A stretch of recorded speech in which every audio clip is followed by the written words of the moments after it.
नमस्कार। बहुजन संवाद में आपका स्वागत है। भारत में लोकसभा का चुनाव चल रहा है और अब तक 15 राज्यों में चुनाव संपन्न हो चुका है और 15 राज्यों के अलावा कुछ और मिला करके 243 सीटों पर मतदान हो चुका है। और ये जो 283 सीटें हैं, इसमें क्रमशः पहले चरण में थोड़ा सा झटका लगा भारतीय जनता पार्टी को, सत्तारूढ़ को। दूसरे में जरा और धक्का लगा और तीसरा चरण संपन्न होते होते हमारे प्रधानमंत्री जी बौखला गए और अनाप शनाप तरीके का वक्तव्य देने लगे। सारी पद प्रतिष्ठा को दांव पर रख दिया और जो चीजें हम लोग व्यक्त कर रहे थे कि निर्वाचन आयोग को आखिर ये क्यों अपने तरह का बनाना चाहते हैं, वो चीजें अब निकल करके सामने आ गई। जो जो निर्वाचन आयोग से जो अपेक्षा की जाती है, आचार संहिता की जो अपेक्षा की जाती है, प्रधानमंत्री से जो उनसे जिस तरीके की बातों की अपेक्षा की जाती है, उन सारी चीजों को उन्होंने धता बता दिया। धता कैसे बता दिया था? तो नोटबंदी लागू करते समय उन्होंने कहा था कि सारा काला धन आ जाएगा और सब खत्म हो जाएगा। अगर हम 50 दिन का हमें समय दे दीजिए, अगर नहीं होगा तो आप बताइए कि हम जो तो किस चौराहे पर, आप जिस चौराहे पर कहें उस चौराहे पर आ जाएंगे। और तब से बनारस के लोग अपने चौराहे पर उनका इंतजार कर रहे किस चौराहे पर आएंगे। आए नहीं, हमेशा प्रधानमंत्री बनकर के आते हैं वो हमेशा प्रधानमंत्री बनकर के आते हैं और चौराहे पर उनसे मुलाकात नहीं हो पा रही। अब चुनाव का समय है तो उनके विधायक लोगों से मुलाकात हो जा रही है, जहां तहां गलियों में, चौराहों पर मुलाकात हो जा रही है। और अब ये तो अगर प्रधानमंत्री साहब अगर यहाँ की रिपोर्टिंग लेना चाहें तो और तो शक्ति छोड़िए, अपने विधायकों से ही आप पूछ लीजिए कि जनता आपका किस बेसब्री से इंतजार कर रही है। और सब तो सब, उन्होंने कहा था सारा काला धन निकल के आ जाएगा और अभी उन्होंने तेलंगाना की एक सभा में भाषण किया कि अडानी बोरा में भर भर के, टेम्पो में लाद लाद के काला धन कांग्रेस के ऑफिस में पहुंचा रहे हैं। अब इससे ज्यादा अद्भुत बयान तो हमारे अंदाज से कोई नहीं हो सकता काला धन पर या आचार संहिता के उल्लंघन पर। लेकिन आज की तारीख तक चुनाव आयोग खामोश है और देश के सारे लोग इस बात को लेकर के वो परेशान, उत्सुक है कि आखिर इस पर एक्शन कब होगा। अब इससे बड़ा आचार संहिता का उल्लंघन और इनकी ईडी, सीबीआई ये सब क्या कर रहे हैं। 400 रुपया अगर किसी किसान के खाते में रहता है तो ये वहां जाकर के छापा डाल देते हैं और उसको पकड़ करके बंद कर देते हैं। और हमारे प्रधानमंत्री महोदय की सूचना है तो निश्चित रूप से पुख्ता सूचना होगी कि बोरा में भर भर के अडानी साहब टेम्पो में लाद लाद के वो पैसा पहुंचा रहे हैं वहां। तो खैर, हम इसी बात पर चर्चा करने जा रहे हैं और खास करके प्रधानमंत्री जी का यह वक्तव्य एक तरीके से साफ दिखाई पड़ रहा है कि उन्होंने अपना मानसिक संतुलन खो दिया है। और मानसिक संतुलन खो दिया तो क्यों खो दिया है? निश्चित रूप से अब उनको लग रहा है तीसरे चरण में ही कि उनके हाथ से सत्ता जा रही है और क्रमशः खिसकती खिसकती जा रही है और जिसका समापन हमारे अंदाज से चौथे चरण में हो जाएगा, क्योंकि तेलंगाना और आंध्र प्रदेश का भी चुनाव पूरी तरीके से संपन्न हो जाएगा। बाकी पूरे देश में फुटकर तरीके से होगा। और बौखलाहट तो इनकी शुरू से ही ऐसा नहीं था कि इनको नहीं मालूम था। इन्होंने मणिपुर में, अरुणाचल प्रदेश में, पूर्वोत्तर भारत में जिसको इतना फोटो खिंचाने का शौक है, वहां एक बार भी नहीं गए, वहां से फोटो इनकी स्पीच नहीं आई चुनाव में। और इतना तो छोड़ दीजिए, जिस 370 के आधार पर ये पूरे के पूरे देश में माहौल बना रहे थे, उस 370 के प्रांत जम्मू कश्मीर में ये चुनाव से पहले ही भाग गए। वहां इनको एक प्रत्याशी तक नहीं मिला। अरे कहीं से जबरदस्ती ले जाकर के, जैसे वहां पर किसी को भी पर्चा भरवा दिए होते, देश का कोई भी नागरिक अपना वहां पर्चा भर सकता था। और बेहतर तो ये था कि आपके गृह मंत्री हैं, आप हैं, आप लोग खुद वहां जाकर के पर्चा भरते थे, कम से कम बोहनी तो हो जाती वहां पर। लेकिन नहीं साहब, ये भी इन्होंने नहीं कहा। तो इसी बात को लेकर के हम लोग आज यहाँ चर्चा करने जा रहे हैं। और खास करके जिस तरीके से राहुल गांधी या इंडिया गठबंधन के लोग आक्रामक हुए हैं और उनका उम्मीद, उनका उत्साह जागा है, उनकी जिज्ञासा जागी है, तो निश्चित रूप से अब हम कह सकते हैं कि 4 तारीख को भारत में इंडिया गठबंधन जबरदस्त तरीके से बहुमत के साथ सरकार बनाने जा रहा है। और ये इनका जो इनका कॉन्फिडेंस है वो इस बात को बता रहा है कि अब तो ये लोग अपना आगे का प्रोग्राम भी देना शुरू कर दिए हैं। और जो अगला प्रोग्राम क्या है साहब, तो अभी अभी इन्होंने बहुत बड़ा प्रोग्राम दिया है कि हम जैसे ही करेंगे 15 अगस्त तक, 4 तारीख को इसका चुनाव संपन्न होगा, परिणाम आ जाएगा, और हम 15 अगस्त तक हम आपकी तरीके से लफाजी नहीं करते कि हम 2 करोड़ रोजगार देंगे। हाँ, 30 लाख सरकारी पद जो रिक्त है उन पर 15 अगस्त तक नियुक्तियां हो जाएंगी। अब इससे बड़ा तो कोई उदाहरण हो नहीं सकता है। और सारे नौजवान, पूरा देश और देश के हर तबके को इन्होंने, जो भी पीड़ित है, शोषित है, दलित है, उसका ये लोगों ने उनको संबोधित करने का कोशिश किया है और विश्वास जताने की कोशिश की है। और इसका विश्वास तो जग जाता है कि बिहार में जिस तरीके से इन लोगों ने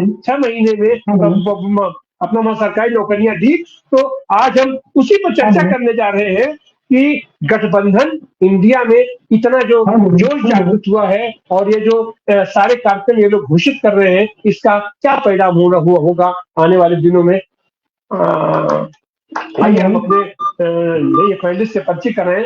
हमारे साथ हमारे ये को होस्ट ये डॉक्टर सुनीलम है, आपका भी स्वागत अभिनंदन है। हमारे साथ बम्बई से जुड़े हैं आर्थिक विश्लेषक, राजनीतिक विश्लेषक डॉक्टर सलीम खान साहब, आपका भी वो है। हमारे साथ पंजाब विश्वविद्यालय में राजनीति विज्ञान के प्रोफेसर मोहम्मद खालिद साहब जुड़े हुए हैं, आपका भी स्वागत अभिनंदन है। हमारे साथ बंबई से जुड़े हैं बैंक यूनियन के नेता और आर्थिक मामलों के विशेषज्ञ विश्वास उटगी जी, आपका भी स्वागत अभिनंदन है। हमारे साथ जुड़े हैं आर्थिक पत्रकार, वरिष्ठ आर्थिक पत्रकार विजय चावला जी, आपका भी हम स्वागत करते हैं। और हमारे साथ इंदौर से जुड़ी है आराधना भार्गव जी, आपका भी स्वागत अभिनंदन है। तो हम चाहेंगे कि अपनी टिप्पणी के साथ डॉक्टर सुनीलम इस चर्चा की शुरुआत करें। डॉक्टर सुनीलम, अनम्यूट कीजिए।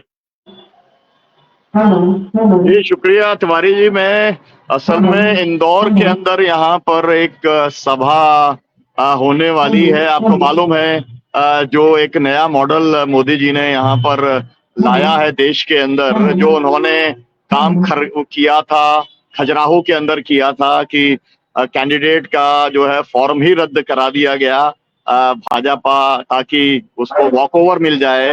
सूरत के अंदर तो निर्दलीय करा दिया गया। उसी तरीके से इंदौर में ही दबाव डाल करके धारा 1 लगा करके बाकायदा यहाँ पर कांग्रेस के कैंडिडेट को विड्रॉ कराया और वो समर्थन में शामिल हो गया। तो इंदौर में हम लोगों ने मिलकर के यहाँ पर SUCI का कैंडिडेट लड़ रहा है और मैं उसके समर्थन में यहाँ पर सभा करने के लिए आया हूँ। यहाँ पर कल जो है चुनाव अभियान समाप्त हो जाएगा। मैं केवल इतना जोड़ना चाहता हूँ कि मुझे लगता है कि जो घोषणा इंडिया गठबंधन के द्वारा की गई है, राहुल गांधी के द्वारा की गई है, जो बात मैं अभी परसों जो है वो काराकाट में था, कॉमरेड राजा राम सिंह जी CPI ML से वहां चुनाव लड़ रहे हैं। वहां तेजस्वी यादव जी आए थे, दीपांकर भट्टाचार्य जी थे, और उन लोगों ने भी जिस तरीके से रोजगार के मुद्दे को रखा था और जिस तरीके से अखिलेश यादव जी रख रहे हैं, तो मुझे लग रहा है कि पूरे देश के अंदर एक स्थिति ये बन गई है कि रोजगार का मुद्दा एक आम युवाओं के लिए सबसे अहम मुद्दा बन गया है। और इसीलिए ये जो राहुल गांधी की एक किस्म की घोषणा है कि हम 15 अगस्त तक हम जो सरकारी खाली पद है उन्हें भरने का काम हम प्रक्रिया चालू कर देंगे, मुझे लगता है कि ये बहुत ज्यादा महत्वपूर्ण है। और इसीलिए बहुजन समाज के ऊपर आज इस के ऊपर चर्चा करना जरूरी है, क्योंकि इस पूरे चुनाव को डिट्रैक्ट करने की कोशिश, इसमें डिस्टॉर्शन पैदा करने की कोशिश लगातार भारतीय जनता पार्टी के नेताओं के द्वारा, मुख्य तौर पर जो है नरेंद्र मोदी जी के द्वारा की जा रही है। जब वो पहले तो कहते थे 400 पार, लेकिन जब उन्हें 3 चरणों के अंदर दिख गया कि वो चुनाव जो है वो हार रहे हैं, तो उन्होंने कहना शुरू कर दिया कि अगर कांग्रेस आएगी, इंडिया गठबंधन आएगा, तो वह एक्सरे करेंगे, मंगलसूत्र ले जाएंगे। फिर कहना शुरू किया 2 भैंसों में से एक ले जाएंगे। फिर कहना शुरू कर दिया कि अडानी अंबानी जो है उन्हें टेम्पो भर भर के पैसा दे रहे हैं। ये अनर्गल प्रलाप जो है, ये कुल मिलाकर के बेरोजगारी और महंगाई और किसानों की एमएसपी और तमाम सारे जो अहम सवाल हैं, उससे जनता का ध्यान को एक तरीके से भटकाना है। और इसीलिए रोजगार के सवाल के ऊपर ये चुनाव केंद्रित होना चाहिए। कम से कम बचे हुए जो चरण हैं उसमें रोजगार का मुद्दा अहम मुद्दा बने, अग्निवीर को खत्म करने का मुद्दा मुख्य मुद्दा बने। ये बात जो है इसके पूरे कोर के अंदर है। और जब अडानी अंबानी के लिए उन्होंने ये कहना शुरू कर दिया, तो आप समझ सकते हैं कि अब अडानी अंबानी भी, अभी आपने देखा शायद अडानी जी का भी कोई बयान एक आ गया है। अब ऐसी स्थिति पड़ गई है कि आप एक शक की सुई, मतलब अब उन्हें ये लगने लगा है कहीं ना कहीं पर कि अडानी अंबानी भी अंदर से कुछ गड़बड़ कर रहे हैं। ऊपर से तो लग रहा है कि हमारे साथ में है। 8,500 करोड़ रुपया जो आया है पेट्रोल बॉन्ड का, उसके अंदर जिन जिन का आया है वो तो बात यहाँ पर कई बार की जा चुकी है बहुजन संवाद के अंदर।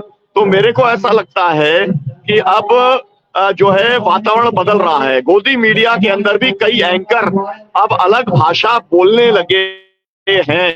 अब उस तरीके को हाईलाइट किया जा रहा है जो राहुल कह रहे हैं, अखिलेश कह रहे हैं, या तेजस्वी कह रहे हैं, या स्टालिन कह रहे हैं, उसको भी अब जगह मिलने लगी है। और इसलिए मैं केवल बहुजन समाज के जो है हमारे दर्शक हैं और जो हमारे पैनलिस्ट हैं, उनसे मैं कहना चाहता हूं कि हम लोगों को रोजगार के सवाल को, महंगाई के सवाल को ही केंद्रीय मुद्दा बनाने के लिए हम जो कुछ भी कर सकते हैं वो हमें करना चाहिए। इंडिया गठबंधन ने जीत की सीढ़ी को चढ़ना शुरू कर दिया है और मुझे लगता है कि जो जो जो है चरण निकलता चला जाएगा, त्यों त्यों उसकी जीत की तरफ तेजी से बढ़ने की क्षमता जो है उसके भीतर आती चली जाएगी, क्योंकि देश के अंदर एक माहौल है। ये मैं हुबली के अंदर देख के आया हूँ। कर्नाटक के अंदर अभी गया था जहाँ 14 सीटों का था, वहां प्रेस कॉन्फ्रेंस की थी हमने। मैं हैदराबाद गया था, वहां मैंने देखा। अभी बिहार गया था, वहां देखा। मध्य प्रदेश के अंदर 10 सीटों के ऊपर मैं पूरा दौरा करके मैं कह सकता हूं कि जब यहाँ पर पहले 1 सीट कभी हुआ करती थी, अब इस बार कम से कम 10 सीटों पे तगड़ा मुकाबला है और 5 सीटें ऐसी हैं जिसके बारे में कहा जा रहा है कि यहाँ पर इंडिया गठबंधन कांग्रेस पार्टी वो सीटों को जीतने जा रही है। हालांकि इंदौर और खजुराहो की 2 सीटों को एक तरीके से अपने पक्ष में भारतीय जनता पार्टी एक कमजोर उम्मीदवार सामने ला करके वो कर चुकी है। लेकिन जनता इस बार चुनाव लड़ रही है और वो चुनाव सीधा सीधा भाजपा और जो उनकी नीति है उसके खिलाफ हो रहा है। मैं फिलहाल इतना ही जोड़ना चाहता हूँ। और तिवारी जी आप प्लीज कंटिन्यू करिए। और बहुत मैं इसको बाद में सुनूंगा, क्योंकि जब विशेषज्ञ लोग हैं तो उनकी बात सुनना जो है वो सभी के लिए बहुत जो है ज्ञानप्रद भी रहता है, सीखने वाला भी रहता है। और हमारे जैसे लोग जो रोज बोलते हैं उनके लिए बहुत सारे ऐसे बिंदु मिलते हैं जिसे लोगों के बीच में ले जाने का हमें मौका मिलता है। बहुत शुक्रिया तिवारी जी आपका। और सभी पैनलिस्ट जो है उनकी बात मैं जरूर सुनूंगा। जी शुक्रिया। बहुत बहुत धन्यवाद। हमारे साथ आराधना भार्गव जी भी आप जुड़ी हैं। आपके इसमें सभा चल रही है, हम चाहेंगे कि आप भी अपनी टिप्पणी रखें। आराधना भार्गव जी अनम्यूट कर लीजिए। आराधना जी अनम्यूट कर लीजिए।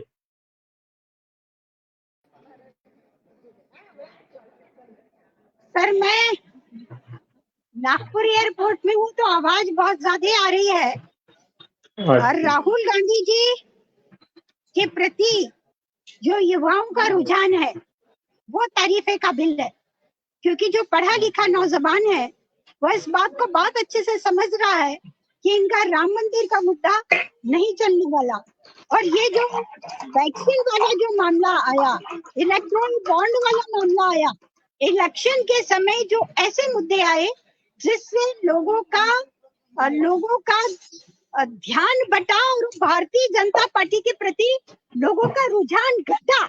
महिलाओं के मुद्दे पर देखिए, जैसे कि विनाशकाले विपरीत बुद्धि जिसको हम कह सकते हैं, कि जहां पर हम महिलाओं की बात करते हैं, 50% महिलाओं की बात करते हैं, महिला हिंसा को हमने देखा। इस तरह के महिलाओं का शारीरिक शोषण करने वालों को टिकट देने का काम जो किया, उससे तो महिलाओं के बीच भी बहुत आक्रोश है। और ये सिर्फ महिलाओं के बीच नहीं है, क्योंकि बेटियां सबकी हैं, दोस्त सबकी हैं। तो इससे स्पष्ट तौर पर दिखाई देता है कि ये सरकार अपराधियों के साथ खड़ी हुई है, अपराधियों के साथ इनका गठजोड़ है।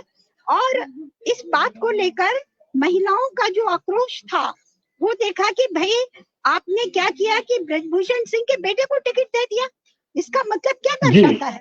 इसका मतलब ये दर्शाता है कि आप महिलाओं के साथ किसी भी प्रकार का अपराध करो और हम उनको बचाने के लिए खड़े हुए हैं।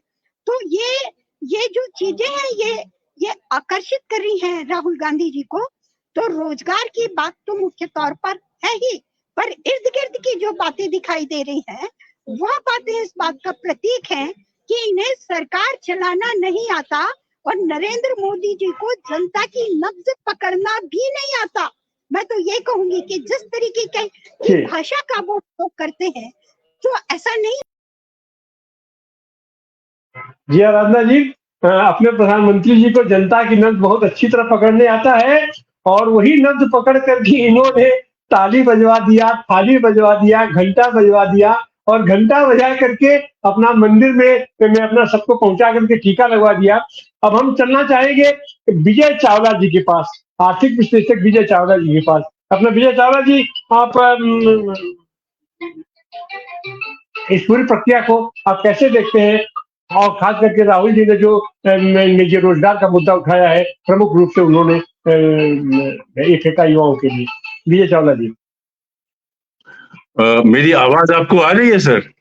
जी आ रही, जी आ रही, जी आ रही। तो अगर आप कांग्रेस पार्टी का चुनाव घोषणा पत्र देखें, तो उसमें जो सबसे पहला रोजगार की जो हेडिंग है, उसके तहत उन्होंने लिखा है कि लगभग 30 लाख जो रिक्त सैंक्शन पोस्ट है, 30 लाख खाली पड़ी हुई सैंक्शन पोस्ट हैं केंद्र सरकार के विभिन्न स्तरों पर।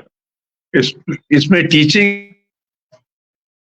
इसमें सेंट्रल एजुकेशन इंस्टीट्यूशन में जो पोस्ट है वो डॉक्टरों की, नर्सों की, पैरामेडिक्स की और अन्य सपोर्टिंग स्टाफ की जो सेंट्रल गवर्नमेंट मेडिकल इंस्टीट्यूशंस हैं, और इसके अलावा सेंट्रल आर्म्ड पुलिस फोर्स, इसके अंदर इस आकलन के मुताबिक 30 लाख वैकेंसियां हैं। तो अगर सरकार चाहती है ईमानदारी से, तो 15 अगस्त तक भरी जा सकती है। क्यों? क्योंकि सारी की सारी केंद्र सरकार के अधीन है। लेकिन इसके साथ एक सवाल के ऊपर और भी हम लोग को सोचना चाहिए कि 1991 के बाद से लगातार सरकारी रोजगार घट रहा है। गौर कीजिएगा थोड़ा। 1991 के बाद से जो मर्जी पार्टी है, जो मर्जी कांग्रेस समेत, भाजपा समेत, सबने रोजगार घटाया है, सरकारी रोजगार को। उन्होंने लगातार लोगों की छट्टियां की हैं, जो खाली पड़ी पोस्ट थी उनको भरा नहीं। ये क्यों? क्योंकि अभी तक जितनी सरकारें थी, उनका मुख्य मकसद था कि इन सारी पूंजी का संचय किया जाए और पूंजीपतियों के हाथ में पहुंचाई जाए ताकि वो निवेश करें। अब ये पहली बार ऐसा हो रहा है, लगता है जनता के बेहद दबाव की वजह से, लगभग एक संकट वाली स्थिति की वजह से ये चीज, इस पॉलिसी को बदला जा रहा है। जो उनको खत्म नहीं किया जाए, बल्कि वहां पर लोगों को नौकरियां दी जाए। तो अब हम उम्मीद कर सकते हैं कि पहले यूपी में तो क्या होता था कि जो परीक्षा होती थी उसका पर्चा लीक आउट हो जाता था। तो पिछले 10-12 साल के अंदर जितनी परीक्षाएं, प्रतिस्पर्धी परीक्षाएं हुई, शायद ही किसी को कोई नौकरी मिली हो।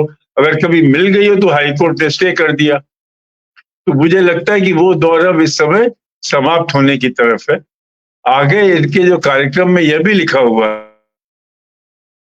जो स्कीम है उसको ये नॉर्मल रिक्रूटमेंट की तरह लेंगे इसके अलावा 2500 व्यक्तियों वाले गांव में एक दूसरा आशा वर्कर नियुक्त की जाएगी। इसके अलावा ये भी लिखा है कि आंगनवाड़ी वर्कर की संख्या है दुगनी की जाएगी और अतिरिक्त 14 लाख नौकरियां पैदा की जाएंगी। तो साथी ये जो उतनी बात है, ये देखिए, ये जितनी नौकरियां इन्होंने अभी तक बोली है, जो मैंने आपके सामने ली, ये उत्पादकता बढ़ाने वाली नौकरियां नहीं है साथी। ये उत्पादकता बढ़ाने वाली नौकरियां नहीं है, ये प्रोडक्शन से लिंक्ड नौकरियां नहीं है, ये केवल सेवा क्षेत्र की नौकरियां हैं। और सेवा क्षेत्र की नौकरियों का अपना एक इफेक्ट होता है, लेकिन उससे कुछ नई संपदा जनरेट नहीं होती है। ये आपको ख्याल रखना है कि ये अगर इतनी रकम जो अभी तक की सरकारें बचाती आई हैं, अगर इन सब नौकरियों में जाती हैं, तो अर्थव्यवस्था की योजना बिल्कुल फर्क करनी पड़ेगी। अर्थव्यवस्था की योजना बिल्कुल फर्क करनी पड़ेगी, क्योंकि अगर 30 लाख लोगों को बेहतर नौकरियां मिलती हैं, तो यानी बाजार के अंदर बहुत सारा माल बिकने के लिए तैयार हो जाएगा और एक व्यापक रूप से पूंजीवाद का फैलाव हो सकता है, जो देश के लिए अच्छा होगा। तो साथी, इसलिए इस बात को हमको गौर करना है कि अभी तक दूसरा एक चीज बड़ी महत्वपूर्ण बात इसमें कही गई है। ये कहा गया है कि जो शिक्षा की नौकरियां हैं वो ठेके पर नहीं होंगी, वो नियमित होंगी। शिक्षकों की नौकरियां नियमित की जाएगी। ये अपने आप में एक बहुत बड़ी बात है साथी, क्योंकि अभी तक जितनी नौकरियां आई नहीं है, संविदाकरण हो रहा है पूरे देश के अंदर, ऊपर से ले जा रही है, व्यापक स्तर के ऊपर संविदाकरण किया जा रहा है। अब इसके अंदर एक जगह लिखा हुआ है कि भाई हम ये पक्की नौकरियां देंगे। तो साथी, ये बहुत ही स्वागत के योग्य है। और इसके साथ एक खतरा और भी है साथी, कि अगर ये सरकार इन सब वायदों के बाद यदि इसको लागू नहीं कर पाए या लागू नहीं किया कोई भी वजह बताकर, तो देश के अंदर स्थिति बड़ी विस्फोटक हो जाएगी। ये भी याद रखिएगा। तो ये सरकार ने ये जो पार्टी, ये जो अलायंस है, इन्होंने जो वायदा किया है, इसका स्वागत के योग्य है। इनको समझ में आ गया है कि अभी तक जो विकास का मॉडल रहा है 1991 के बाद से, जिसके अंदर नौकरियां कम की जा रही थी, जिसके अंदर जो नौकरियों की हैसियत थी उसको घटाया जा रहा था ताकि पूंजी का संचय हो सके, वो नीति फंडामेंटली गलत थी। अब ये उस नीति को रिवर्स कर रहे हैं, पर 91 के पहले की नीति का थोड़ा बहुत हमको आभास लग रहा है कि वो आएगी। और यदि वो ऐसी नीति आती है तो हम लोग सबको इसका स्वागत करना चाहिए। मैंने फिलहाल इतना ही कहना सर। जी, बहुत बहुत धन्यवाद। अब हम चलते हैं उडुपी जी के पास। उडुपी जी, पहली बात तो है कि हमारे प्रधानमंत्री जी ने 10 साल में और घोषित तौर पर हमारे गृह मंत्री ने अपना कह दिया कि ये जो अपने ये अपना घोषणा पत्र होता है, अपना ये सब तो जुमला होता है। और इन दोनों लोगों ने खास करके मिलकर के विश्वास खत्म कर दिया, विश्वसनीयता का संकट पैदा कर दिया। अब आदमी को किसी भी नेता की बात पर कभी कोई भरोसा ही नहीं होता है क्या है। शायद इसीलिए राहुल गांधी ने और इंडिया गठबंधन के सारे लोग, इन लोगों ने जो अपना घोषणा पत्र जारी किया है, उस घोषणा पत्र पर अब जोर देकर के कहने जा रहे हैं कि हम उनकी तरीके से लफाजी नहीं भांज रहे हैं, हम 30 लाख नौकरियां देंगे। तो ये नौकरियां हैं जो ऑलरेडी पड़ी हुई हैं और 10 साल में इनकी नियुक्ति की प्रक्रिया शुरू नहीं की गई, और अगर शुरू की गई तो वो ये क्यों धोखा दिया गया।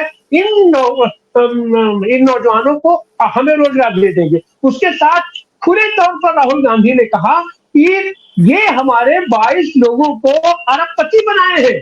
अब ये पूरे देश की संपदा उनके तिजोरी में भर करके, और मैं लखपति बनाऊंगा, देश के करोड़ों लोगों को मैं लखपति बनाऊंगा। तो यह चीज भी अपने आप में पर्याप्त है। और जाहिर सी बात है कि जब आर्थिक समृद्धि होगी, आदमी की क्रय शक्ति बढ़ेगी, तो फिर ये देश का विकास उस तरीके से आगे बढ़ेगा। तो ऐसी हालत में आप इसको कैसे देखते हैं, अपने ये बैंकिंग सेक्टर की अभी जो स्थिति बनी है और इस घोषणा के बाद इसको लागू कराने में क्या दिक्कत आ सकती है? विश्वास उठ गई। मेरी आवाज आ रही है ना? आ रही है, जी जी। हाँ हाँ हाँ, क्योंकि आपकी आवाज ठीक से सुनाई नहीं दे रही थी। एनीवे, ये जो घोषणा पत्र है कांग्रेस का, मैं इसको इस तरीके देखता हूँ कि जब 14 जनवरी को वो अपने पद यात्रा पर निकले, बस यात्रा पर निकले, वो एक उनका अन्याय लोगों का समझ के अपना न्याय क्या हो सकता है वो कॉन्स्टिट्यूशनल न्याय देना, वो इकोनॉमिक जस्टिस, सोशल जस्टिस और पॉलिटिकल जस्टिस, ये 3 बातें उन्होंने लोगों से कही उनके दूसरे पद यात्रा में। अब उसके बाद वो एक प्रोसेस बन गया कि उनका जो एक न्याय पत्र है, युवा न्याय, श्रमिक न्याय, नारी न्याय, महिला न्याय और उद्योग के लिए न्याय, ये जो है, ये मैं समझता हूं कांग्रेस पार्टी का, इसमें जो राहुल गांधी और उसकी टीम की जो सोच है, ये सोच अभी जो हमारे पहले वक्ता चावला जी बोल रहे थे, उसको ध्यान में रखते हुए मैं सोच रहा हूं कि ये इंदिरा गांधी जी ने जब पहली बार ये गरीबी हटाओ की जो घोषणा की और उसके बाद जो पब्लिक सेक्टर का बहुत जगह राष्ट्रीयकरण का एक नारा लिया और कार्यक्रम अपनाया, उसी का ये अगला हिस्सा है। लेकिन वो एक ऐसा दौर हमने पिछले 30 साल में देखा, वो लिबरलाइजेशन और प्राइवेटाइजेशन का था, जो ग्लोबलाइजेशन के तहत अमल में लाया गया। सवाल ये है कि राहुल गांधी के कांग्रेस पार्टी का अभी का न्याय पत्र, जहां पे 30 लाख लोगों की केंद्र सरकार में रिक्त पदे भरने की बात आती है, तो वो पदे वो इसलिए भरने जा रही है क्योंकि माहौल बिगड़ा हुआ है 30 साल में, और वो माहौल कांग्रेस के लिए भी इतना बिगड़ा है, उसको भी दुरुस्त करने की उनको जरूरत है, क्योंकि अभी उन लोगों ने जान लिया है कि रोजगार, बेरोजगारी और महंगाई, ये तो असल मुद्दे हैं।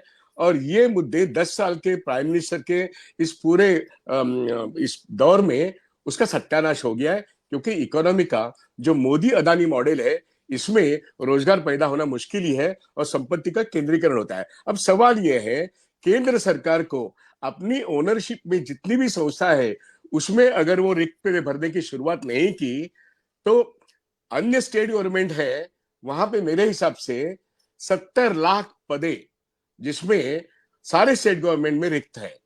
तो कुल मिला के 1 करोड़ से भी ज्यादा गवर्नमेंट सेक्टर में, रेलवे हो, पोस्ट हो, स्टेट गवर्नमेंट हो, सेंट्रल गवर्नमेंट हो, डिफेंस हो, सब जगह 1 करोड़ से ज्यादा पोस्ट पिछले 15 साल से रिक्त पड़ी है। जब तक वो भरने का कार्यक्रम नहीं होता, तो जो बेरोजगारी 18 साल की युवा पीढ़ी जो है, जो पढ़े लिखे है, वहां से लेकर 35 उम्र तक जो बहुत सालों से बेकार है, उनको अगर आप अप्रेंटिस का 1 साल का 8,500 का एक मुआवजा देके उनको एक पक्की नौकरी नहीं देते हो, तो फिर ये पूरा युवा पीढ़ी उद्ध्वस्त हो जाएगी।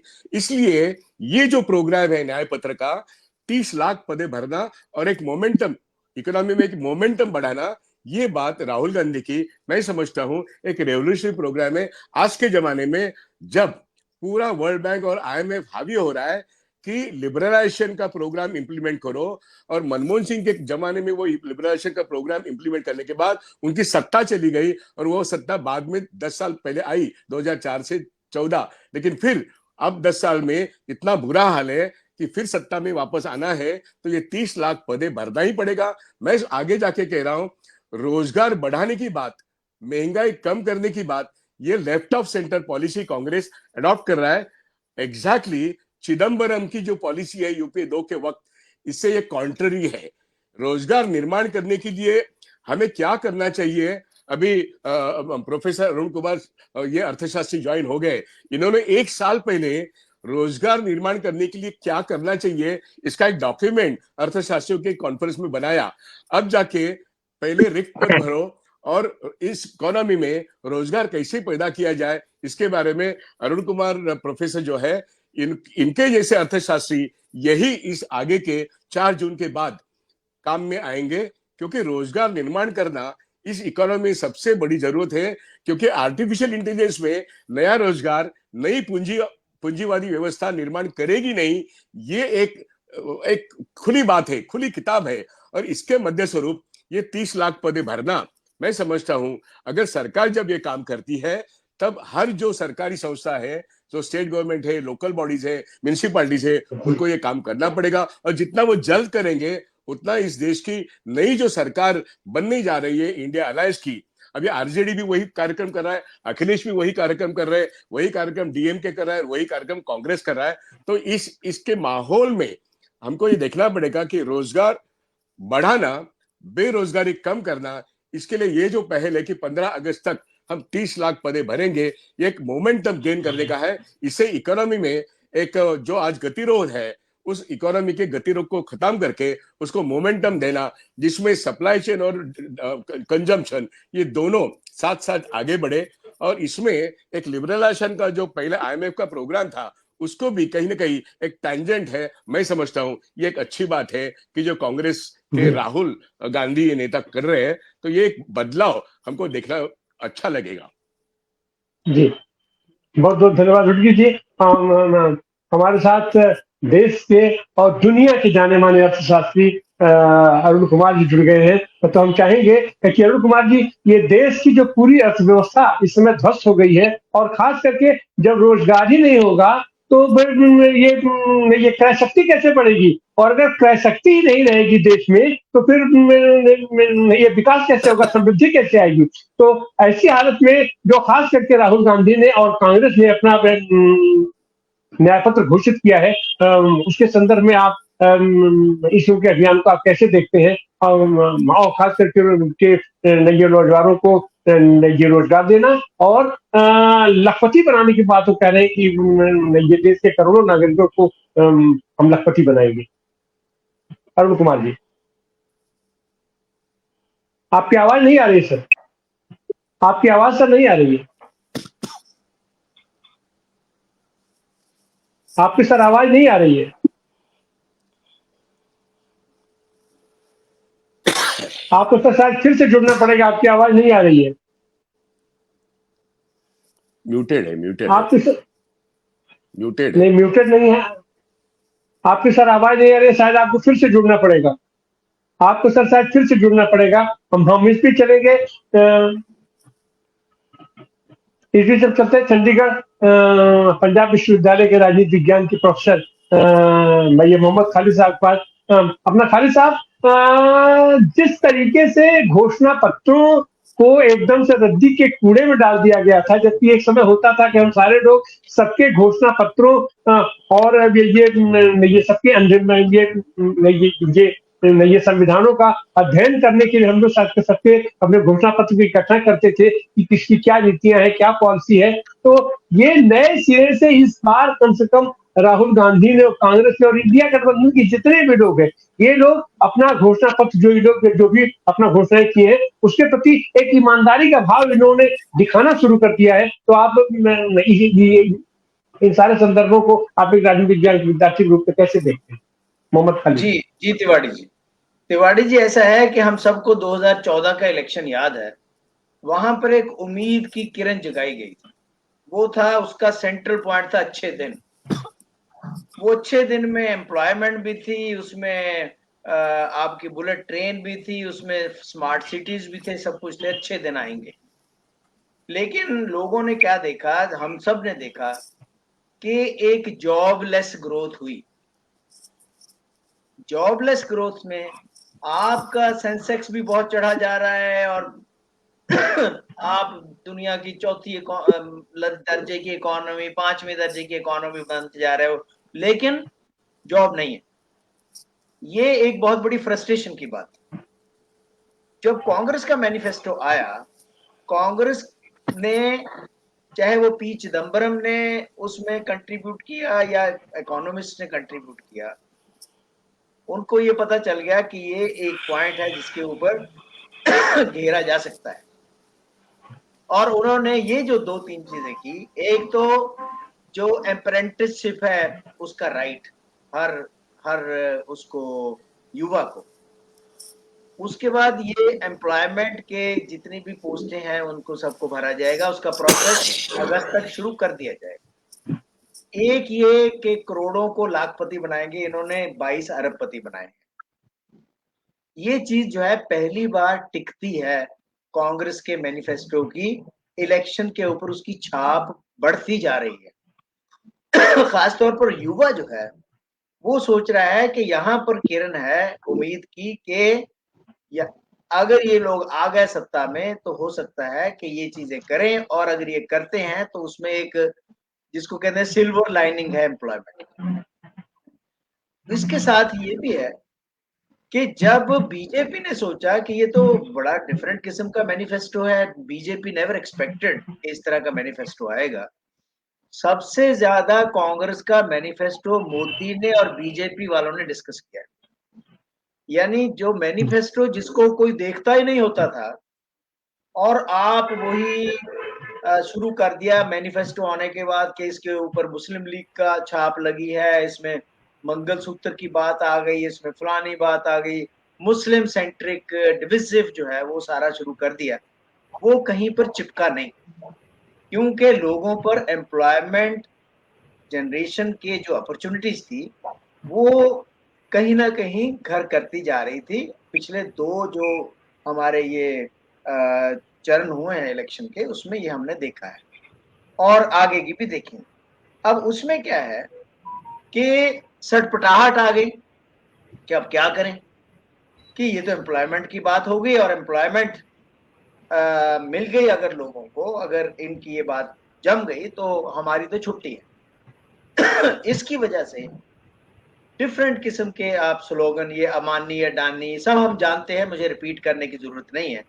जिस तरह के वक्तव्य जो हैं पिछले 15-20 दिनों में प्राइम मिनिस्टर के आए हैं और जिस तरह की हड़बड़ाहट और सटपटाहट उसमें नजर आ रही है, उससे क्लियर है कि ये मैनिफेस्टो जो है वो लोगों के अंदर एक उम्मीद की किरण जगा रहा है। लेकिन मैं उसके साथ ये प्रिकॉशन इसमें ये है कि 91 के बाद जिस तरह की लिबरलाइजेशन की पॉलिसी हुई, प्राइवेटाइजेशन हुई, हम ग्लोबलाइजेशन का पार्ट बने, हम सरकारी जो इंटरनेशनल मंडियां हैं उसका पार्ट बने, उन सब चीजों को देखते हुए क्या गारंटी है हमारी जितनी भी इकोनॉमी थी उसमें रेगुलेट किया वर्ल्ड बैंक ने, IMF ने, जब हम उनसे पैसे लेते हैं, उनसे उधार लेते हैं, वो सब चीजें क्या अब वो नहीं होंगी?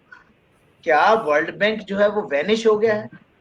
क्या IMF और वर्ल्ड बैंक की जो डायरेक्शंस हैं कि एस्टेब्लिशमेंट के ऊपर कम पैसा खर्च करो, कैपिटल इन्वेस्टमेंट ज्यादा करो, ये सब चीजें अगर नहीं होंगी तो ये बाधाएं जरूर क्रिएट होगी। लेकिन अगर पॉलिटिकल विल है और पॉलिटिकल विल में आप एम्प्लॉयमेंट जनरेट करना चाहते हैं सरकारी सेक्टर में, प्राइवेट सेक्टर तो बहुत है, हमारे जमाने में मैक्सिमम सरकारी सेक्टर ही होता था, अब तो प्राइवेट सेक्टर बराबर नहीं बल्कि ऊपर खड़ा हुआ है।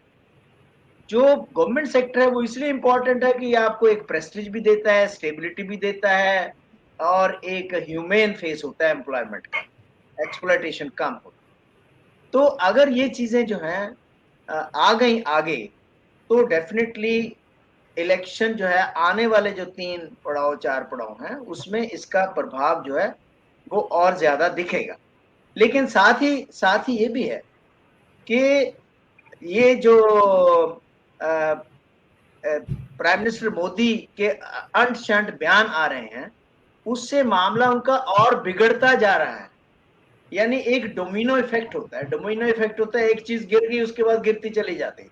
आपने एक गलत बयान दिया और उसके बाद दूसरा बयान, तीसरा बयान, उसको छुपाने के लिए चौथा बयान, वो चल रहा है। और एक और चीज है, बीजेपी के जो कैंपेन है, कैंपेन में नंबर 1 पे मोदी है और बाकी नीचे अंधेरा है। यानी कि आप मोदी की गारंटी की बात कर सकते हैं, बाकी जो रीजनल स्ट्राइप्स हैं उनको कोई ध्यान नहीं दे रहा है, वो भी उसी मोदी बैंडवैगन पर ही चल रहे हैं। जबकि इंडिया गठबंधन के अंदर कई ऐसे रीजनल लीडर्स हैं जिनकी अपनी एक पहचान है, चाहे वो तेजस्वी यादव है, चाहे वो अखिलेश यादव है, चाहे दूसरे लोग हैं। ये कैंपेन में एक बड़ा डिफरेंस है दोनों कैंपेन में, वहां पर सिर्फ मोदी है और वो जो कहता है लोग उसको विश्वास नहीं कर रहे हैं क्योंकि वो कहते हैं जुमला है। और दूसरी तरफ एक उम्मीद की किरण है, वही ऐसी ही उम्मीद की किरण जैसी 2014 में मोदी ने जगाई थी कि विकास होगा और कुछ नहीं होगा, हमारा तो एजेंडा ही ये है वगैरह वगैरह। अब ये एम्प्लॉयमेंट जनरेशन का जो है, क्योंकि आपको पता है ये लिखा है ना कि जो शिक्षा के संस्थान है, हम सब जानते हैं कि 50% या उससे ज्यादा पोस्टें हर यूनिवर्सिटी में खाली पड़ी हुई हैं। अब जब यूनिवर्सिटियों में पोस्टें खाली हैं और ठेके पे या ये इस पे कॉन्ट्रेक्चुअल जो टीचर लग रहे हैं वो रिसर्च नहीं करेंगे, वो नॉलेज में कंट्रीब्यूशन नहीं करेंगे, उनको तो जॉब बचानी है 50,000 की या 40,000 की, तो वो अगर खत्म होता है तो इसके जो सोशल जस्टिस की बात की है ये न्याय पत्र में, ये सब चीजें आगे जाकर के एक इम्पॉर्टेंट रोल प्ले करने वाली हैं इलेक्शन के आगे जो अगले पड़ाव होगा उसमें।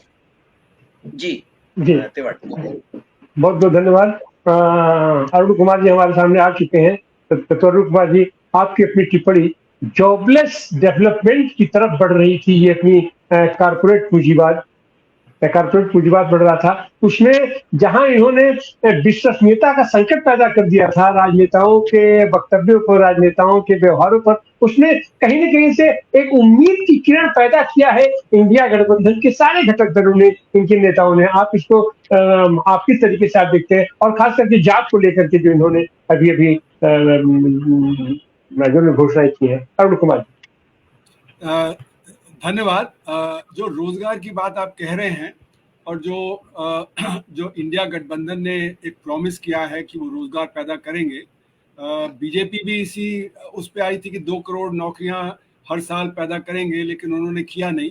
तो इसको हमें समझना पड़ेगा कि जो बेरोजगारी है वो सिस्टम से आता है। आप क्या सिस्टम चला रहे हैं वो निर्धारित करता है कि कितना रोजगार पैदा होगा। अगर आप देखें तो हमारे देश में 2 क्षेत्र हैं, एक संगठित क्षेत्र है और एक असंगठित क्षेत्र है। संगठित क्षेत्र में उसमें पब्लिक सेक्टर भी है और प्राइवेट सेक्टर भी है।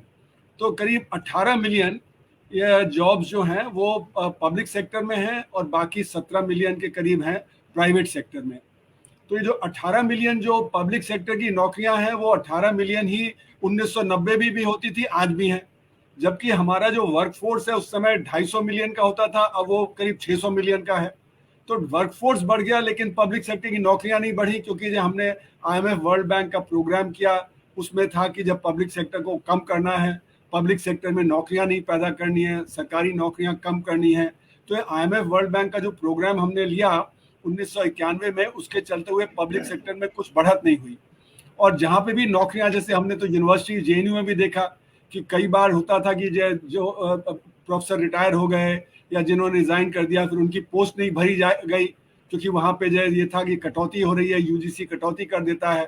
तो एक तरह से जो पिछले 35 साल की जो एक वो अरसा रहा है उसमें पब्लिक सेक्टर को कम करना, प्राइवेट सेक्टर को बढ़ाना। लेकिन प्राइवेट सेक्टर में ऑटोमेशन बहुत हो रहा है, वहाँ पे मैकेनाइजेशन हो रहा है, तो इसलिए वहाँ पे नौकरियां पैदा नहीं हो रही। तो इसीलिए आप देखेंगे कि करीब करीब 6% जो हमारा वर्कफोर्स का जो संगठित क्षेत्र में था वही 6% आज भी है। तो क्योंकि ऑटोमेशन चल रहा है और हमारे यहाँ जो 80% इन्वेस्टमेंट होता है वो संगठित क्षेत्र में होता है, सिर्फ 20% होता है असंगठित क्षेत्र में। तो 80% आपका इन्वेस्टमेंट जा रहा है नौकरियां कम करने में, और अब आर्टिफिशियल इंटेलिजेंस के चलते हुए तो नौकरियां और भी कम हो जाएंगी। तो जैसे कि आप बैंक का देखें तो 1990 में सारे काम बैंक में करने के लिए हमें बैंक ब्रांच में जाना पड़ता था, चाहे वो चेक कैश कराना है, पैसे निकालने हैं, पासबुक भरवानी है। अब अपने मोबाइल फोन पे लोग कर लेते हैं, कंप्यूटर से कर लेते हैं, ATM से कर लेते हैं। तो बैंकों का काम 1000 गुना बढ़ गया, लेकिन वहां पे नौकरियां आधी हो गई हैं। तो इसलिए जैसे उत्तगी जी भी आपको बताएंगे कि किस प्रकार से बाकी और भी पब्लिक सेक्टर के क्षेत्रों में, स्टील सेक्टर है, बाकी और सेक्टर है, सब में जो नौकरियां कम हो गई। तो सवाल ये उठता है कि हम असंगठित क्षेत्र को कैसे आगे बढ़ाएंगे। अभी जो सरकारी नीतियां हैं वो सारी हैं कि वो आपका जो संगठित क्षेत्र को बढ़ाएं, असंगठित क्षेत्र को जो काटती जा रही हैं। तो जैसे GST है, GST की वजह से असंगठित क्षेत्र पे बुरा असर पड़ा। तो जहाँ पे 94% नौकरियां हैं वहीं पे आप जो कटौती कर रहे हैं, वहीं पे आपका इन्वेस्टमेंट कम हो रहा है, वहीं पे आपका जो परेशानियां हो रही हैं। अब डिजिटाइजेशन कर रहे हैं जबरदस्ती, डिजिटाइजेशन के चलते हुए जो हमारा असंगठित क्षेत्र है उससे डील नहीं कर पाएगा। अगर वो डील नहीं कर पाएगा तो वहां पे भी परेशानी आ जाएगी, जैसे GST की वजह से परेशानी आई। और जो हमारा जो सबसे बड़ा चक्कर है कि जो कृषि, जहाँ पे 46% लोग काम करते हैं, वहां पे भी मैकेनाइजेशन हो रहा है। उस मैकेनाइजेशन से हार्वेस्टर, कंबाइंस, ट्रैक्टर, थ्रेशर्स, आलू खोदने की मशीन, ये सब चल रही हैं। तो कृषि में भी ये नहीं हो रहा है। तो इसीलिए हम लोगों ने जो रिपोर्ट अपनी बनाई, तो रिपोर्ट में हम लोगों ने बताया कि आज हमारे देश में सिर्फ 32 करोड़ लोगों के पास कोई ढंग का काम है। 28 करोड़ लोगों के पास काम नहीं है या ढंग का काम नहीं है, और सबसे ज्यादा परेशानी महिलाओं की है और शिक्षित नौजवानों की है। जो शिक्षित नौजवान 15 से 24 साल के हैं, अभी आईएलओ की रिपोर्ट आई कि 83% बेरोजगारी उन्हीं लोगों की है। और अगर आप ओवरऑल उसमें देखें तो जो उस एज ग्रुप के लोग हैं उनमें 45% के पास काम नहीं है। वो बेचारे 3 बार 4 बार 5 बार 6 बार इम्तहान ले रहे हैं, सिविल सर्विस का इम्तहान ले रहे हैं, बैंक का ले रहे हैं, पुलिस का ले रहे हैं, आर्मी का ले रहे हैं, भर्ती नहीं हो रही। हताशा और निराशा की वजह से वो अपने मोबाइल फोन पे लगे रहते हैं, उससे डिप्रेशन होता है, तो सुसाइड बढ़ रहे हैं यूथ में।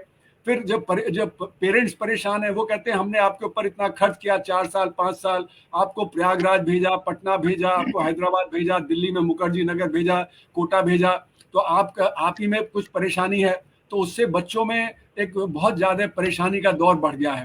वो परेशानी का जो दौर बढ़ा है, उससे जब परिवार में छीना झपटी हो रही है, क्योंकि उनको ड्रग्स और ड्रिंकिंग में पड़ गए हैं, ड्रग्स और ड्रिंकिंग के लिए पैसा नहीं है, तो परिवार में ये सोशियोलॉजिकल एक समस्या है जो बेरोजगारी की वजह से आ रही है, जिसकी वजह से जो परेशानी आ गई है। और मैं जब भलसवा जाता था, यहाँ पे जो दिल्ली में जो स्लम एरिया है, वहाँ पे माताएं जो शिकायत कर रही थी कि बच्चे चोरी चपाटी और गलत कामों में फंसते चले जा रहे हैं। तो बहुत ज्यादा सोशलॉजिकल, पॉलिटिकल, इकोनॉमिक असर हैं। इसको हम कैसे समस्या को डील करेंगे? देखिए, अगर हम 3 मिलियन सरकारी नौकरियां दे सकते हैं तो जरूर दें, लेकिन हमें तो 280 मिलियन 28 करोड़ लोगों के लिए कुछ रोजगार पैदा करना है। उसके लिए हमें कहाँ पे मेहनत करनी पड़ेगी? हमें माइक्रो सेक्टर, जो एमएसएमई सेक्टर है, उसी में सब ज्यादा रोजगार है, इंडस्ट्री वगैरह का।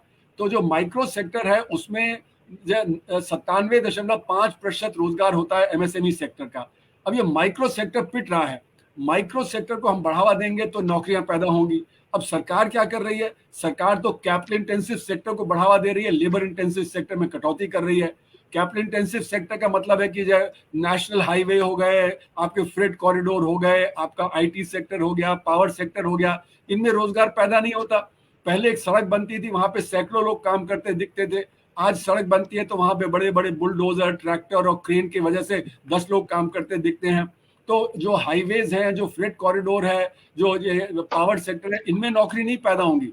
नौकरी पैदा होंगी जब रूरल डेवलपमेंट होगा, जब आपका रूरल एम्प्लॉयमेंट गारंटी स्कीम होगा, जब आपका शिक्षा और स्वास्थ्य में बढ़ोतरी होगी। इन सारे सेक्टर में सरकार कटौती कर देती है। तो जहां पे रोजगार पैदा होगा वहां पे कटौती कर देती है, और जहां पे रोजगार पैदा नहीं होगा वहीं पे बढ़त कर देती है। तो सरकार की नीति गलत है। दूसरी बात, जब कृषि में बेहतरी होगी, कृषि में आमदनी ज्यादा आएगी, तो माइक्रो सेक्टर आगे बढ़ेगा। जब माइक्रो सेक्टर आगे बढ़ेगा तो कृषि में डिमांड बढ़ेगी, तो कृषि आगे बढ़ेगा, और अर्थव्यवस्था में डिमांड जनरेट होगी जब ये असंगठित क्षेत्र होगा। तो असंगठित क्षेत्र में अगर आप 100 रुपया बढ़ा के देंगे तो उसमें से 95 रुपया खर्च हो जाएगा। अगर आप अमीर आदमी को 100 रुपया देंगे तो उसमें से 5 रुपया खर्च होगा, तो डिमांड कम होगा। इसीलिए आपने देखा पैंडेमिक के पहले ही 8 क्वार्टर, 2017-18 के क्वार्टर 4 से 2019-20 के क्वार्टर 4 तक रेट ऑफ ग्रोथ 8% से गिर के 3.1% हो गया था। तो अर्थव्यवस्था तो मंदी में चली गई थी। तो ये मंदी ही का एक वो दौर है। और आज हमारा जो जीडीपी के आंकड़े हैं वो सही नहीं सरकार बताती। जो जीडीपी के आंकड़े हैं वो तो संगठित क्षेत्र के आंकड़े हैं, असंगठित क्षेत्र में तो गिरावट है। तो असंगठित क्षेत्र को मान लिया जाता है कि जैसे संगठित क्षेत्र बढ़ रहा है उसी तरह असंगठित क्षेत्र, लेकिन इसका मतलब है कि हमने असंगठित क्षेत्र को अदृश्य कर दिया है, उसके लिए नीतियां नहीं बना रहे। अगर हम कह रहे हैं कि 7-8% का ग्रोथ रेट है तो बहुत अच्छा है, तो यहाँ पे जो अदृश्य कर दिया है तो इसीलिए हम स्पेशल नीतियां नहीं बना रहे। तो अगर हमें करना क्या होगा, हमें माइक्रो सेक्टर को बढ़ावा देना पड़ेगा। माइक्रो सेक्टर को बढ़ावा देने के लिए हमको वहाँ पे कोऑपरेटिव्स बनाने पड़ेंगे। जैसे भदोई है तो वहाँ पे कारपेट का है, अलीगढ़ है तो वहाँ पे जो ब्रास का है, खुर्जा है तो वहाँ पे सिरेमिक्स का है, इच्छल करंजी है तो वहाँ पे टेक्सटाइल्स का है। तो इनको हम एक जो कोऑपरेटिव बांध दें तो जिससे इनकी जो प्रॉब्लम है मार्केटिंग की, फाइनेंस की और जो तीसरी टेक्नोलॉजी की, ये तीनों समस्याएं हम हल कर लेंगे।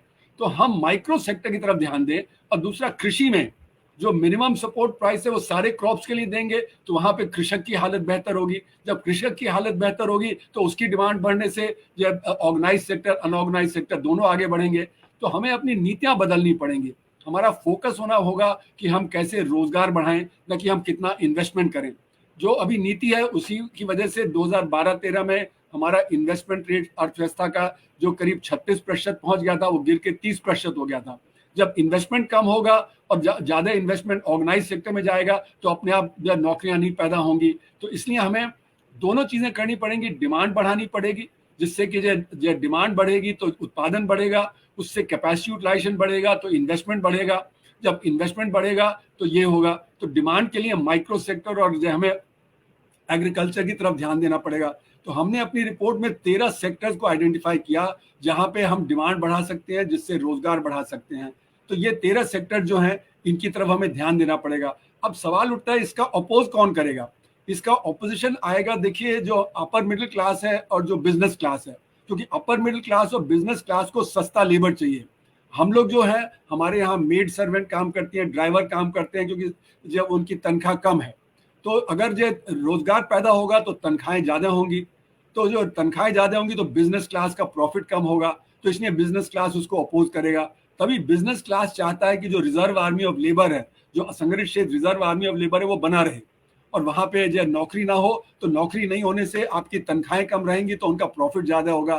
तो ये जो ऑपोजिशन है, इसीलिए आप देखेंगे कि जो बड़े बड़े दिग्गज हमारे इकोनॉमिस्ट हैं, वो नहीं चाहते कि रोजगार पूरा पैदा हो, वो नहीं चाहते कि असंगठित क्षेत्र में हम पूरा ध्यान दें जिससे कि वो वहां पे रोजगार पैदा हो। वो सिर्फ कहते हैं कि ये तो संभव नहीं है। तो जो सरकारी इकोनॉमिस्ट हैं, जो और बड़े इकोनॉमिस्ट हैं, जो IMF वर्ल्ड बैंक के फेवर में बात करते हैं, तो वो कहेंगे कि ये तो संभव ही नहीं कि हम जो पैदा कर सके। मेरा मानना है कि सिस्टम को बदलने से पैदा होगा। सिस्टम को जब तक हम नहीं बदलेंगे तब तक रोजगार सबको नहीं मिल पाएगा और हमारी समस्या वहीं की वहीं बनी रहेगी। और जो पब्लिक सेक्टर है, वहां पे जितना हम रोजगार दे सकते हैं दें, लेकिन उससे पूरा जो 28 करोड़ लोगों की परेशानी है वो 3 मिलियन जॉब्स देने से पूरी नहीं होगी। तो हमें डिमांड साइड की तरफ ध्यान देना पड़ेगा, न कि सप्लाई साइड की तरफ। हमारी जो आज की सरकार है वो सप्लाई साइड की नीतियों की तरफ ध्यान दे रही है, डिमांड साइड नीतियों की तरफ ध्यान नहीं दे रही है। जब डिमांड साइड की नीतियों की तरफ ध्यान दिया जाएगा तो उससे रोजगार पैदा होगा। धन्यवाद। ये अरुण जी, ये बहुत बहुत धन्यवाद। हम लोग तो इसी अभियान में, अपना छोटा सा अभियान है, इसमें लगे हुए हैं कि देश की अर्थव्यवस्था वाकई कैसे सुदृढ़ हो, और यह जो कारपोरेट पूंजीवाद का जिस तरीके से विकास हो रहा है उसमें अवसादग्रस्तता जैसे बढ़ रही है। जब रोजगार ही नहीं रहेगा, हमारी आय नहीं बढ़ेगी, तो अवसादग्रस्त हम होंगे। अब हम चलेंगे डॉक्टर सलीम खान के साथ। डॉक्टर सलीम साहब, आपकी टिप्पणी। शुक्रिया डॉक्टर साहब। 2 इश्यूज आपने उठाए थे शुरू में। एक तो इशू था प्रधानमंत्री का जो वक्तव्य उन्होंने अभी हाल में दिया मोदी, अडानी और अंबानी, और दूसरा था कि राहुल गांधी ने जो 35 लाख नौकरियों की बात की। तो इन दोनों के अंदर भी एक संबंध है। देखिए, हुआ ये कि पहले चरण के बाद जब प्रधानमंत्री को ये लगा कि उनके जो मतदाता हैं उनके अंदर उत्साह नहीं है, वो वोट देने नहीं जा रहे, तो ये जो उनकी परेशानी थी, वो परेशानी का इजहार हुआ बांसवाड़ा में। और उन्होंने कहा कि साहब, ये जो इंडिया गठबंधन है या राहुल गांधी है, वो ये जो विषमता है अमीरी और गरीबी की, उसको दूर करने की बात कर रहे हैं। तो उन्होंने ये तो नहीं कहा, अगर वो ये कह देते तो लोग बोलते चलो अच्छा है, हम तुम्हारे पास गलती से आ गए, हम उनको वोट देंगे। तो उन्होंने कहा कि ये लोग जो है वो आपका मंगलसूत्र भी छीन लेंगे, और मंगलसूत्र छीन के उन लोगों को दे देंगे जिनके बच्चे ज्यादा हैं और जो घुसपैठियां हैं। यहां से कहानी शुरू।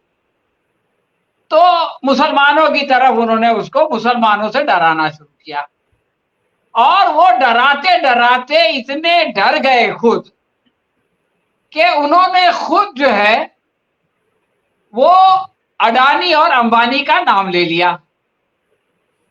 तो बात वहां से शुरू हुई और यहां पहुंची। देखिए, हमारे प्रधानमंत्री जो है किसी पतिव्रता पत्नी की तरह 2 नाम कभी नहीं लेते अपने मुंह से। अडानी का नाम नहीं लेते थे और चीन का नाम नहीं लेते थे, बिल्कुल एकदम गूंगे बहरे हो जाते थे। और अगर कोई दूसरा उनका नाम लेता था तो अपने सारे लोगों को उसके पीछे छू करके छोड़ देते थे। इसलिए आपने देखा होगा कि संसद में आप जो है वो मोदी पर टीका कर लो तो लोग बर्दाश्त कर लेंगे, लेकिन अडानी पर टीका करो तो बर्दाश्त नहीं होगा। ये जो है हमने देखा है। और राहुल गांधी की जो सदस्यता गई, उसके पहले उन्होंने पार्लियामेंट में भाषण दिया था, मोदी और अडानी की तस्वीर दिखाई थी, और उसी की सजा उनको दी गई कि वो सूरत में एक केस डाला गया, कर्नाटक का केस था, और उनको 2 साल की सजा दी गई। देखते देखते जो है वो उनकी सदस्यता चली गई, उनको घर भी खाली करा दिया। तो अडानी कितने डेंजरस हैं, कितने सेंसिटिव हैं ये लोग अडानी के बारे में, ये बात सबको पता चल गया। लेकिन वही अडानी के बारे में अभी मोदी जी ने कह दिया कि अडानी जो है वो टेम्पो में भर भर के पैसा राहुल गांधी को दे रहे हैं, इसलिए राहुल गांधी उनके बारे में खामोश है। ये वक्तव्य सुनने के बाद मुझको जो है वो एक शेर याद आ गया।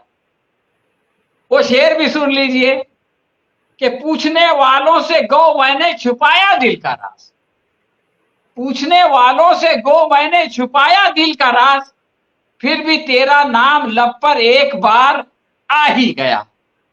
तो ये जो है उनके लब पर अडानी का नाम तो आया, लेकिन ऐसे आया कि उन्होंने अपना भी नुकसान कर लिया और अडानी का भी नुकसान कर लिया। अब देखिए मोदी की लॉजिक क्या, मोदी की लॉजिक ये है कि चूंकि कांग्रेस को टेम्पो में भर के अडानी का पैसा आया है, इसलिए जब से चुनाव का प्रचार शुरू हुआ है राहुल ने अडानी का नाम लेना बंद कर, यानी जब पैसा आता है तो आप नाम नहीं लेते। अगर उनकी बात को सही मान लिया जाए तो चलो 1 महीने से जो है वो कांग्रेस को पैसा आ रहा है, 10 साल से आप अडानी का नाम नहीं लेते, तो उसका क्या मतलब समझा जाए कि 10 साल से आपको पैसा आ रहा है इसलिए आप नाम नहीं लेते। ये उनकी अपनी लॉजिक है। मोदी का प्रॉब्लम ये है कि वो सिर्फ अपनी मन की बात सुनाते हैं, किसी और की तो सुनते नहीं। अगर वो सुनते होते तो उनको पता चलता कि 1 अप्रैल से लेके 100 से ज्यादा मर्तबा अडानी का नाम लिया है राहुल गांधी ने, 20 से ज्यादा मर्तबा अंबानी का नाम लिया है, लेकिन ये तो उसको पता चले कि जो दूसरों की सुने। तो ये है मोदी जी की परेशानी। अब आप ये देखें कि देश में जो सबसे बड़ी समस्या है आज की तारीख में, CSDS ने अभी एक सर्वे किया था, उसके मुताबिक इस चुनाव के बारे में सबसे ज्यादा चिंता लोगों को 27% लोगों को बेरोजगारी के बारे में और 23% लोगों को महंगाई के बारे में। इन दोनों को मिलाओ तो 50% हो जाता है। तो 50% लोग जो है वो महंगाई और बेरोजगारी के बारे में चिंतित हैं। अब आप देखें कि महंगाई की बात मोदी जी नहीं करते, बेरोजगारी की बात मोदी जी नहीं करते,